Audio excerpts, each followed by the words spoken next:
It was like no other influenza he'd seen in his short life. This one could kill in a matter of hours, only just after symptoms appeared. The sheer numbers had been overwhelming Boston and Philadelphia to the point where mass graves were becoming the norm. The Bellevue morgue was overrun, and bodies were being shunted directly to cemeteries in the outer boroughs with a swiftness that revealed the inner terror of the infection. He himself was either lucky or not susceptible, despite being around so many of the sick. He'd gotten over a bout of the grip in early spring, just after his graduation.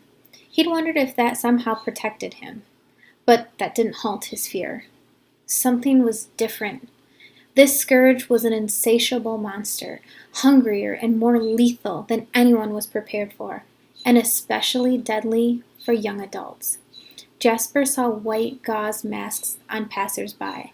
There were rumors that a few nurses in the hospital had been kidnapped by families to care for their sick. When he left the entrance gate of Bellevue, women would flock to him, begging for a house call for a sick family member. They'd let go once he explained he wasn't a doctor. This sounds frighteningly familiar. Yet A Beautiful Poison by Lydia Kang is not about the current COVID-19 pandemic. Instead, this story takes place during the 1918 flu pandemic, which also happened to coincide with World War I.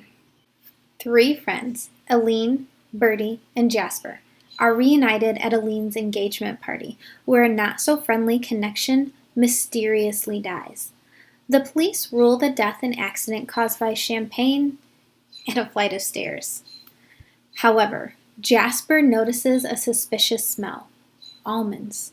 The signature scent of cyanide poisoning. Determined not to lose her friends again, Aline suggests that they work together to solve the case that the police so quickly dismissed.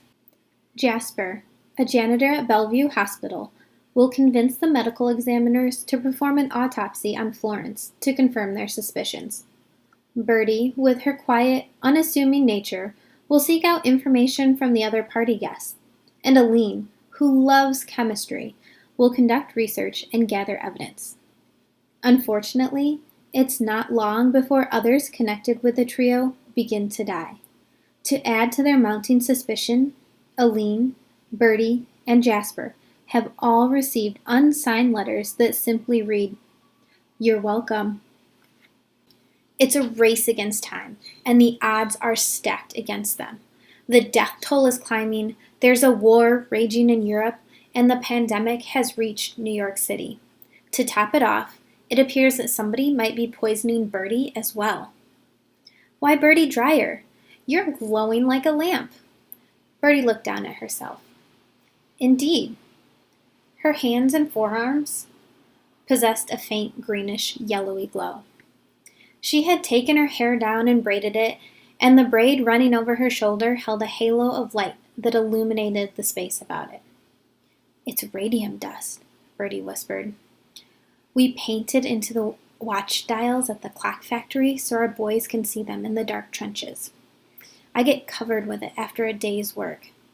Aline went slack-jawed for a moment. "You work in a clock factory?" Bertie could have said, "Yes, and it's your family's fault," but she didn't. She was in the Cutter house again with Aline, and wasn't that all that mattered? Yes. Aline's expression of surprise softened. "Radium, huh? Lovely element. I hear that Madame Curie used to carry radium around in her pocket, like a glowing little pet of hers." As the friends search for clues, danger has them surrounded on all sides, and there seems to be more questions than answers. Who killed Florence? Are the other deaths connected? Will Jasper be drafted? And what is happening to Bertie?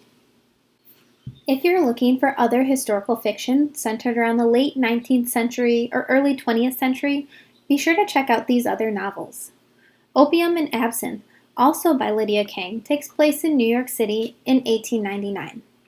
Bram Stoker has just published Dracula, and suddenly, Tilly's sister turns up dead with 2 suspicious puncture marks in her neck. Tilly hopes to uncover the truth of her sister's death as she struggles with her own demons. This book is due to be released on July 1st of this year. A Death-Struck Year by Makia Lucier tells the story of Cleo, who lives in Portland, Oregon in 1918. As the flu pandemic spreads across the United States, Cleo feels drawn to help the sick and signs up to volunteer with the Red Cross. Engulfed in a pandemic of our own, A Beautiful Poison by Lydia Kang hits close to home, but it has its own thrilling twists and turns along the way. To find out what happens to Aline, Birdie, and Jasper, check out a copy from your local library today.